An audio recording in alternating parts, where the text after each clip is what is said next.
मेरा नाम गणेश ज्ञानार्थी है। मैं पिछले 47 सालों से पत्रकारिता में काम करता हूँ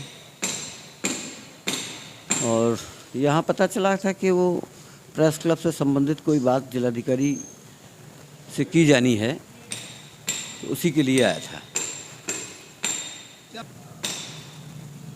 मामला ये है कि इटावा के पुराने स्थापित पत्रकारों को एक तरफ रख के रातों रात फर्जी ढंग से एक प्रेस क्लब बनाया गया था, जिसका उद्देश्य सरकार से पैसा लेना था।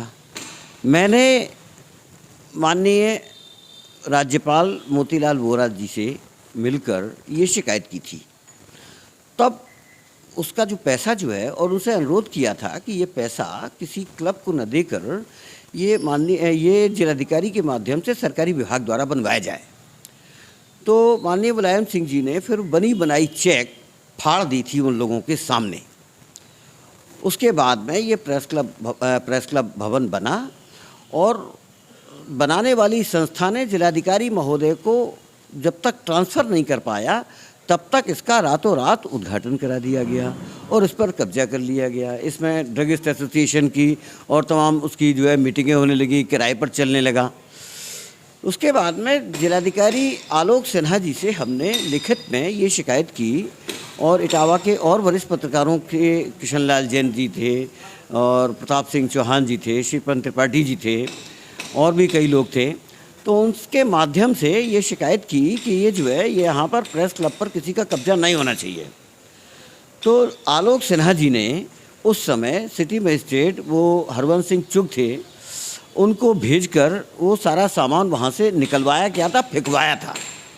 उसके बाद में वो सारा हम लोगों ने ये अनुरोध किया था कि जब तक यहाँ पर ये सूचना विभाग यहाँ चल रहा है किराए के भवन में, इसको वहाँ स्थानांतरित कर दिया जाए और कर्मचारी जो है अपना काम करते रहें, पत्रकार भी अपना काम करते रहेंगे। तो तब से वहाँ पर चल रहा है। अब तक सूचना विभाग का इतने वर्षों से किराया बचा, हम लोगों ने उसका किराया बचाने का काम किया। अब जितने पैसों में प्रेस क्लब बना है उतना तो किराया सूचना विभाग का बच ही चुका।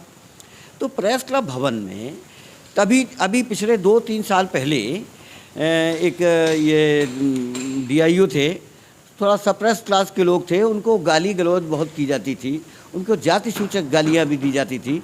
बेचारे मतलब जिन्हें बहुत प्रताड़ित थे, लेकिन जो है वो उनसे रजिस्ट नहीं कर पाए, हम लोगों को भी पता नहीं चल पाया और उन्होंने इस पर फिर कब्जा कर लिया। और कब्जा के संबंध में अभी बीच में सन 2010 में हमने 10 दिन लगातार, 10 दिन नहीं 13 दिन लगातार एक उसमें अखबार में छापा। 13 दिन लगातार एक संबंधित चीज़ें जो हैं वो लगातार 13 दिन छापी। इटावा और अय्या के लगभग 64 पत्रकारों ने इस प्रेस क्लब के ख़िलाफ़ हमारे रजिस्टर पर हस्ताक्षर किए और अपना वर्जन दिया, वो सब भी मौजूद है। वो सारी चीज़ें हमने अखबार में छापी। लेकिन है क्या कि लोगों को लगता है कि प्रेस क्लब किसी की निजी संपत्ति है। हम लोग सार्वजनिक जीवन में काम करते हैं, सभी के लिए, मतलब जिन्हें कोई भी संगठन हो, आप अपना काम करिए, सभी लोग अपना अपना काम करते हैं। लेकिन किसी संगठन के द्वारा ये अनुचित है कि वो किसी भी सरकारी संस्थान को वो अपने कब्जे में ले और जिलाधिकारी और सारा प्रशासन केवल टुकर टुकर करके देखता रहे। अब जिलाधिकारी महोदय को चूँकि पता ही नहीं था, अब जो DIO थे तो उनको भी सारी स्थितियाँ, मेरे पास उसके सारे कागजात पिछले 40 सालों के सब मौजूद हैं और इनमें से इन्होंने जिलाधिकारी और सिटी मजिस्ट्रेट के ख़िलाफ़ हाई कोर्ट में मुकदमा किया इन लोगों ने। वहाँ से हमने ही फिर उसकी रिट के इसका जवाब बनवाया, वहाँ से ये लोग हार गए इलाहाबाद से। अब जिस मामले में जिलाधिकारी महोदय जीत गए और ये लोग हार गए, फिर भी अगर जिलाधिकारी की जानकारी के बगैर इनके द्वारा कब्जा कर लिया जाता है तो ये जिला प्रशासन की हार है ना, हमारी हार थोड़ा है। जिला प्रशासन अगर खुद हाई कोर्ट में जीत जाता है और ये लोग हार जाते हैं, उन्हीं लोगों को ये कब्जा करवा देता है और सारे पत्रकारों को उससे मीटिंग वगैरह से उन सारी चीज़ों से वंचित रखता है, तो हम लोग तो सड़क पे अपना झेल रहे हैं। लेकिन ये अंततः जिला प्रशासन की हार है।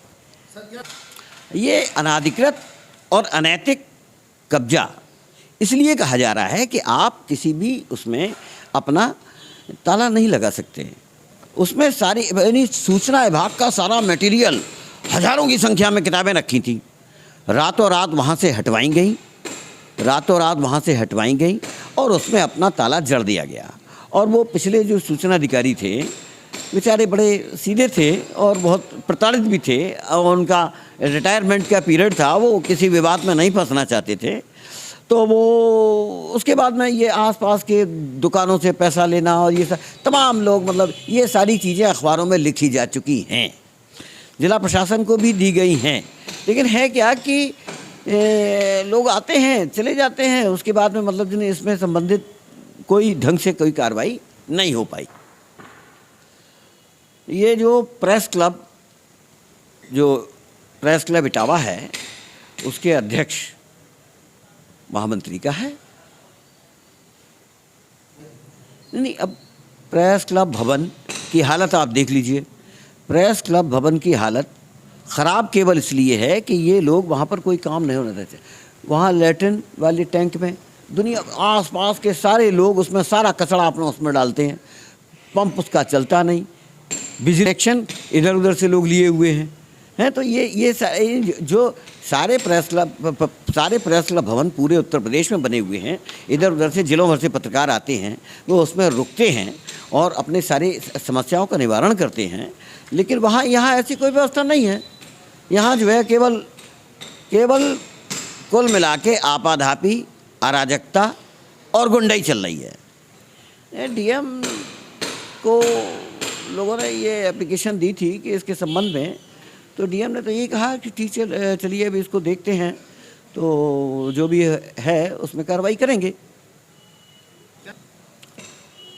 अब देखिए, ये जिला प्रशासन अपनी सारी फाइलें पुरानी निकलवाए, उसमें ये देखे कि किन लोगों ने जिला प्रशासन के ख़िलाफ़ मुकदमा किया था और कौन लोग हाई कोर्ट से हार गए हैं और जिला प्रशासन क्यों जीत गया है, और अगर उन्हीं के द्वारा अनाधिकृत रूप से, अवैधानिक रूप से इस तरीके से कब्जा कोई किया गया है, तो उसमें जो भी नियमानुसार कार्रवाई जिला प्रशासन को समझ में आएगी, जिला प्रशासन के बुद्धि विवेक के अंतर्गत जो भी संभव होगा वो अपना करेंगे।